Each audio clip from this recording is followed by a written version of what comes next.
আসসালামু আলাইকুম। চলে আসলাম ঝিকরগাছা বাজার। আজ 11ই ফেব্রুয়ারি, রোজ মঙ্গলবার।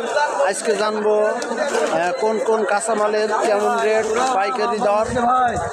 দর্শক, আজকে দেখাবো পাতাকপি 6 টাকা কেজি, পিস 6 টাকা করে।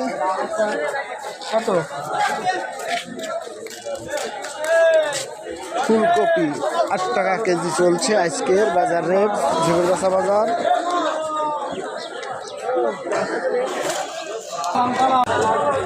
আসসালামু আলাইকুম বড় ভাই, পেঁপো কত করে বেচছেন ভাই?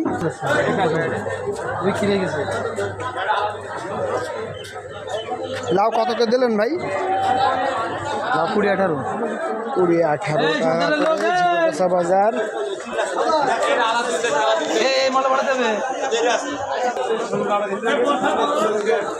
হ্যাঁ, সেই লেভেলে সব তরকারি ঝিকরগাছা আছে বর্তমানে এখন সব রকমের।